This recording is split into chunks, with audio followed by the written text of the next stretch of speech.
Heute erzähle ich von meinem Job in den USA, aber auch, wie ich an diesen Job gekommen bin und welche Ausbildung in Deutschland mir dazu verholfen hat und auch wie die Jobchancen insgesamt hier in den USA sind.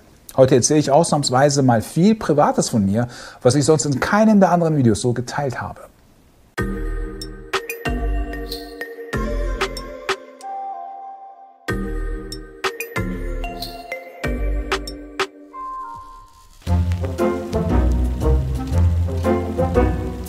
Ich bin SEO-Experte. SEO, das ist die Abkürzung für Search Engine Optimization, also Suchmaschinenoptimierung.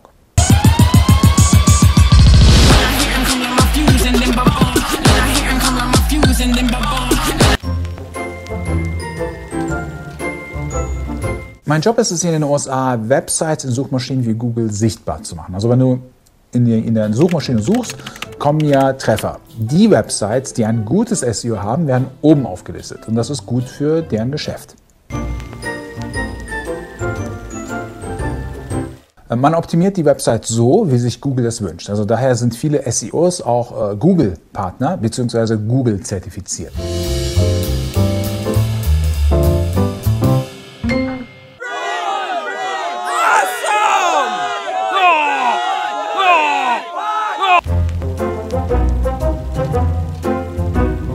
Zu meinen Aufgaben zählt die Optimierung teilweise auch von gigantischen Websites. Diese können zum Beispiel bis zu 2 oder mehr Millionen Pages auf einer einzigen Website-Webauftritt haben.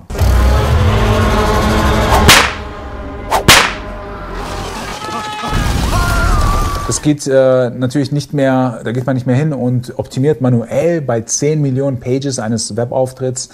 Da muss man also eine Software teilweise selbst entwickeln.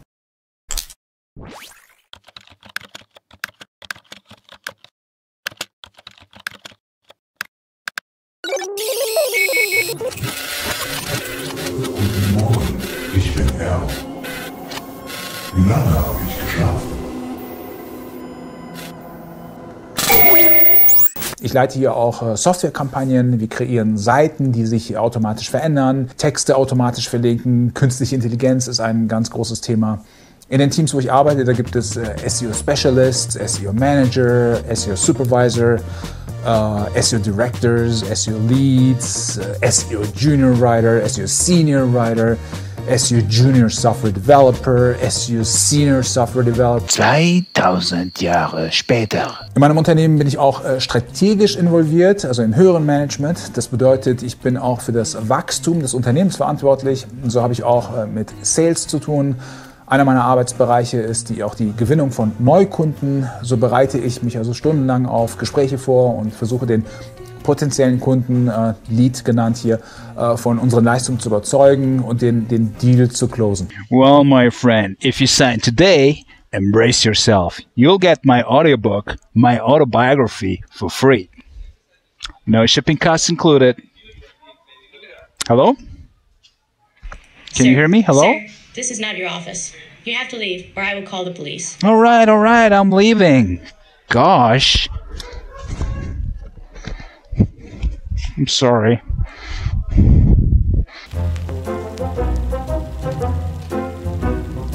Ich programmiere seit meiner Kindheit, seit 1983. Hier ist mein allererster Computer. Um 1994 herum habe ich meine erste Website programmiert. SEO mache ich professionell seit mindestens 2001. Und mein größter SEO-Job war bei Procter & Gamble.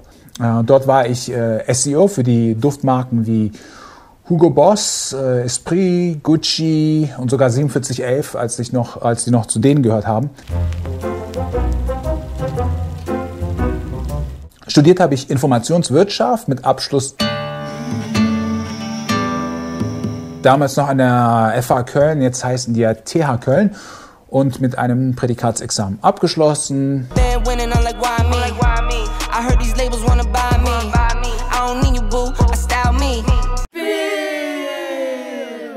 Nach dem Abschluss wechselte ich dann zur Uni Düsseldorf.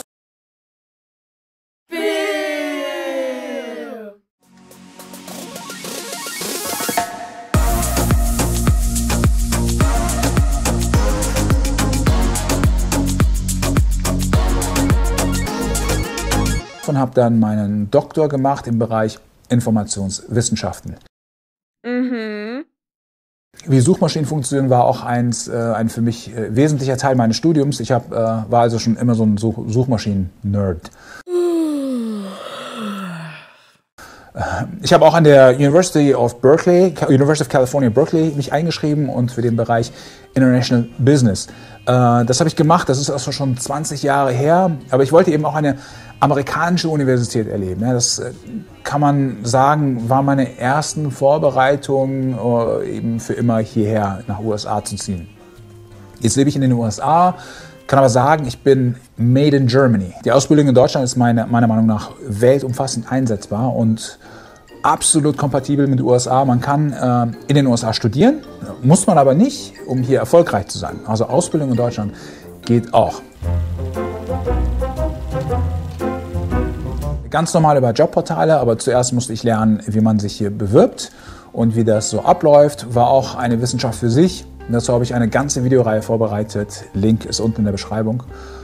Und ich kenne fast alle Unternehmen aus meiner Branche mittlerweile in ganz USA. Ja, da hat man so Freunde und Kollegen überall verteilt. Das heißt, wenn man irgendwann so reingerutscht ist in eine Fachbranche, dann ergeben sich dadurch Kontakte immer wieder für weitere Chancen. Am Anfang kennt man ja niemanden, da kann man auch niemanden fragen. Man fängt dann einfach irgendwo mal an, dann geht das eben von dort weiter. So war das bei mir. So hat sich bei mir die Möglichkeit ergeben, auch in meinem jetzigen Unternehmen eine höhere Rolle einzunehmen.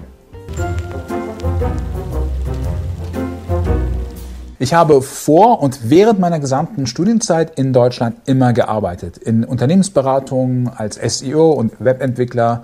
Und das Geld habe ich gespart. Meine Eltern konnten mich nicht unterstützen. BAföG hat also nicht funktioniert, weil man damals nicht mehr als 5.200 € angespart haben durfte.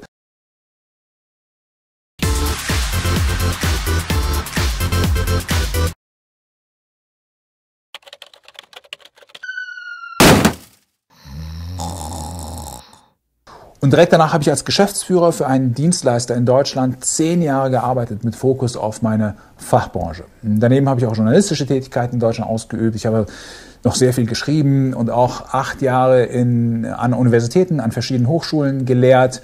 Das aber eher, weil mir das Spaß gemacht hat, nicht wegen Karriere. Kurz vor meiner Abreise nach San Diego wurde in unserer Fakultät eine Professorstelle frei und der Leiter hatte mich für diese Stelle vorgesehen. Natürlich muss man sich dann auch noch, so durch diesen Berufungsausschuss im Rahmen der öffentlichen Ausschreibung sich vorstellen. Also keine Stelle ist sicher, aber ich war eben zuversichtlich. Aber trotzdem, so stand ich vor der Entscheidung, wirst du jetzt Professor bis zur Rente bei Regen und Nässe in NRW.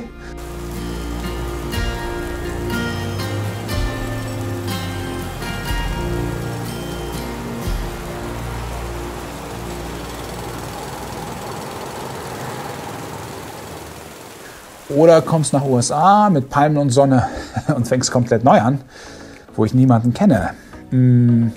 Ja, und so bin ich dann nach San Diego umgezogen.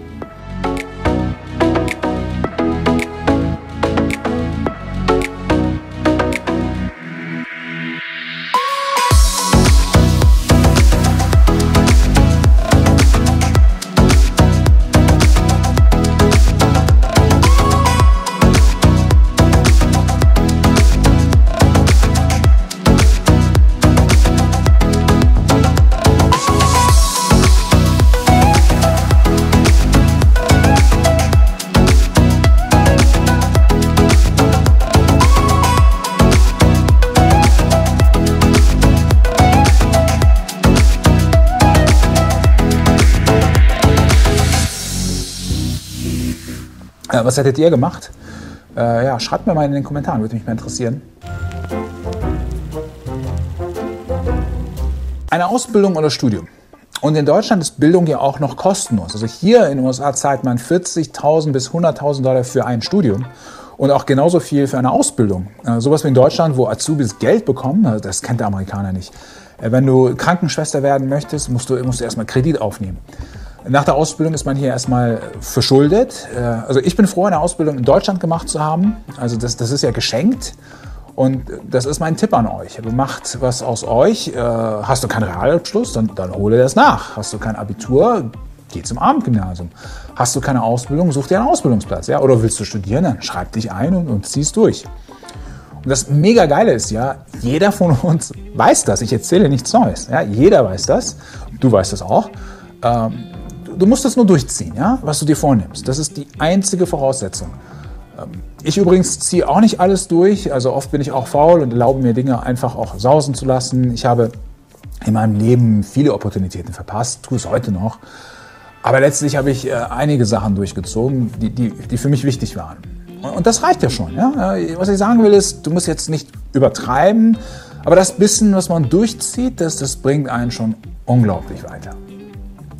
Ja, das ist also mein Tipp an euch, was auch immer eure Ziele sind im Leben, wie alt ihr seid, ist ja völlig wurscht. Ob Auswanderung oder auch ein glücklicheres Leben in Deutschland, Familie, Kinder, Hund, Karriere, du musst es einfach durchziehen. Ja? Mein nächstes Ziel ist ein Billardtisch. Ja? Ich kriege in dieses Haus, schaut euch mein Video an, wo ich mein Haus zeige, einfach keinen Turnierbillardtisch rein. Ich habe nichts erreicht im Leben. Nichts! Immer noch kein Billardtisch. Eines Tages, meine Freunde, eines Tages. Bis bald.